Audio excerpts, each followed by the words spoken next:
हमारे प्रदेश के प्रभारी, त्रिपुरा के पूर्व मुख्यमंत्री आदरणीय विप्लव देव जी, भारतीय जनता पार्टी के प्रदेश अध्यक्ष माननीय धनखड़ साहब, माननीय मंत्रीगण, विधायकगण, सम्मानित मंच और चारों तरफ से आए हुए सभी सम्मानित बुजुर्गों, नौजवान साथियों, माताओं, बहनों और बच्चों, इस दुनिया का सबसे बड़ा संगठन अगर कोई है तो वो भारतीय जनता पार्टी का संगठन है। और इसी संगठन की वजह से आज देश के प्रधानमंत्री नरेंद्र मोदी जी न केवल हिंदुस्तान में बल्कि दुनिया के अंदर इस देश को अग्रणी देश बनाने में लगे हुए हैं। जब कभी भी कोई संगठन कमजोर पड़ जाता है, संगठन में विघटन हो जाता है, तो वो संगठन कभी भी अपनी जगह पर नहीं पहुंच पाता।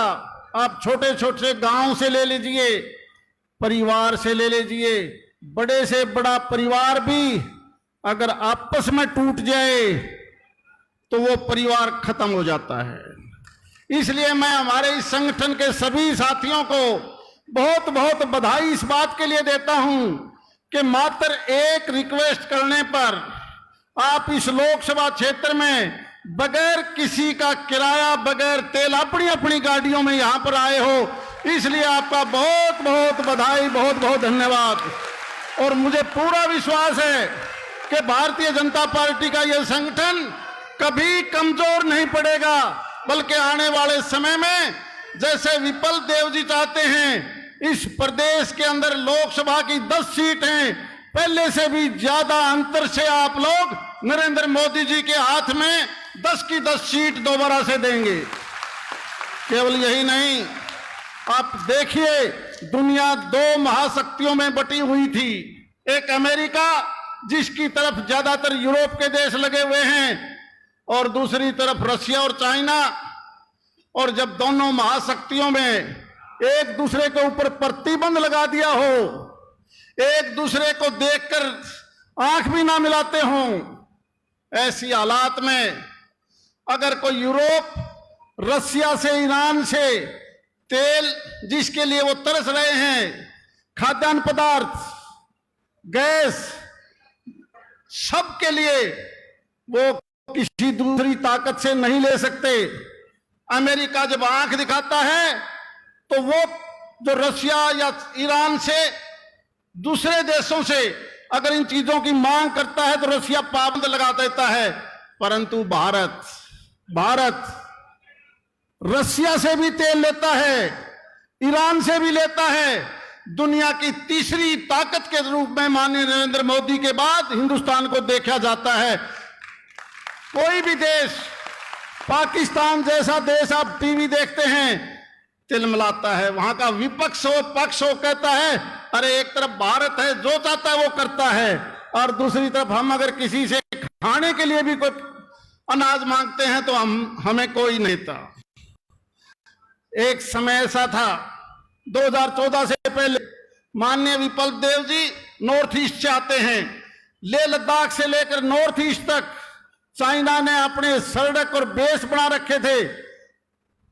अगर वो कभी हमारे ऊपर आक्रमण करते तो हमें 7 दिन लगते नीचे से ऊपर जाने में। और इस 2014 से लेकर अब तक ऐसी सड़कें बना दी और इस प्रकार से बेस बना लिए कि आज चाइना भी हमारी तरफ देख नहीं सकता। केवल यही नहीं, जिस प्रकार से एग्रीकल्चर सेक्टर में, दूसरे मामलों में भारत के प्रधानमंत्री जी ने न केवल एमएसपी को बढ़ाया है, ठीक कर रहे थे दलाल साहब। मुझे याद है जो 2001 के अंदर जब हम रैलियां करते थे, मात्र 230 रुपए क्विंटल था बाजरे का भाव, और आज 10 गुने से ज्यादा बढ़ गया, 2500 रुपए क्विंटल, 2500 रुपए क्विंटल।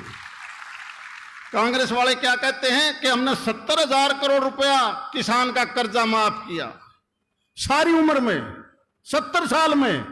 और इस नरेंद्र मोदी का क्या करे, एक नियम बना दिया, आई साल 72,000 करोड़ रुपए किसान के खाते में आ रहा है, आएगा। और जिस प्रकार से एक एक चीज का अगर आप नजर मारोगे, एक एक चीज का, याद करो जब सुनामी आया तब देश में 2-2.5 लाख आदमी मारे गए और कुछ करना नहीं था। नरेंद्र मोदी जी एक ऐसे सैटेलाइट लेके आए, जब इंडोनेशिया में, अंडमान निकोबार में, और उसके 7 दिन के बाद मद्रास से जब वो टकराया तो 2 लाख से ज्यादा आदमी मारे गए। और दूसरी तरफ नरेंद्र मोदी जी का कमाल देखिए, ऐसे ऐसे मौसम के बारे में जो सैटेलाइट छोड़ दिए, पहले बता दे कि 10 दिन बाद से तो यह बारिश गुजरात में आवेगी और उस तक 11 राजस्थान में आ जाएगी। सही मौके के ऊपर बताओ जो एक भी आदमी मरिया हो तो। इसकी सोच देखिए प्रधानमंत्री जी की। जिस बिजली के बारे में आपको भी पता है, प्रधानमंत्री जी ने सपना लिया कि मैं कोयले से, डीजल से आने वाले समय में कोई बिजली पैदा नहीं होगी, एक समय आएगा सिर्फ सौर ऊर्जा से या हवा से यही बिजली बनेगी ताकि पर्यावरण भी खराब ना हो, सस्ती भी पड़े। याद करो जब कांग्रेस की सरकार थी, इस हरियाणा प्रदेश में 16-17 रुपए यूनिट के हिसाब से प्राइवेट कंपनियां सौर ऊर्जा के लिए समझौता करती थी। आज भी वो 25 साल तक रेट लेंगे 16 रुपए 17 रुपए यूनिट के। और माननीय मोदी जी के आने के बाद, जयप्रकाश को ज्यादा पता होगा, मात्र 2 रुपए 70 पैसे के अंदर कंडीशन लगा दी कि तो ये पैसा लेना है तो लगाओ। और आज लाइन लगी हुई है, कहां 16 रुपए और कहां 2 रुपए 70 पैसे सिर्फ बिजली बनाने का कारखानेदार को पैसा मिलेगा। आप नेशनल हाईवे, रेलवे जाके देखिए, नारनौल जाइए, महेंद्रगढ़ जाइए, भिवानी जाइए, कहीं जाके देखिए डबल डेकर ट्रेन, यहां से जाने वाली रेल सीधी कलकत्ता भी जाएगी, जम्मू कश्मीर भी जाएगी, बंगाल भी जाएगी, बंबई भी जाएगी।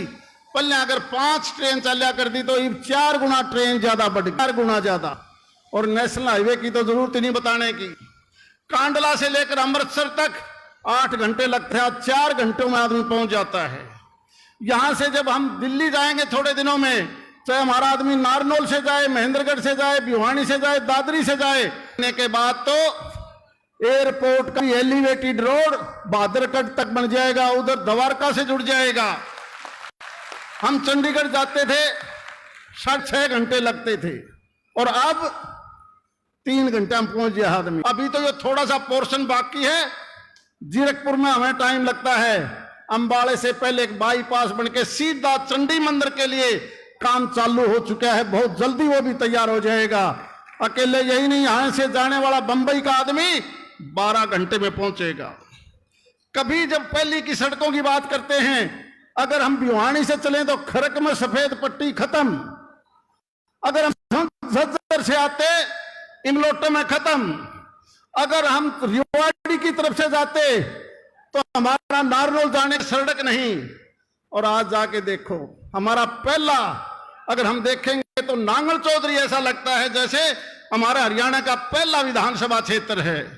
इसी प्रकार से भारत सरकार द्वारा जितने भी प्रोजेक्ट बनाए हैं, आज दिल्ली के अंदर केजरीवाल की सरकार है, राजस्थान में कांग्रेस की सरकार है, पंजाब में केजरीवाल की सरकार है। और लोगों पर जाके न्यू पूछ लो ने कि ऊपरली वोट किसने दोगे तो सीधे न्यू कहा ऊपरली देंगे मोदी ने।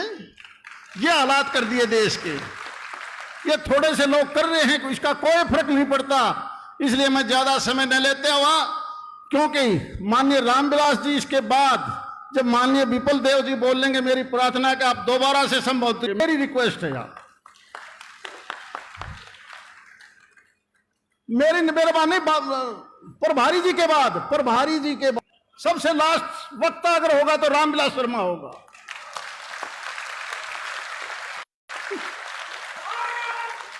इसलिए मैं ज्यादा समय नहीं लेना चाहता। आपका बहुत बहुत धन्यवाद। जय हिंद।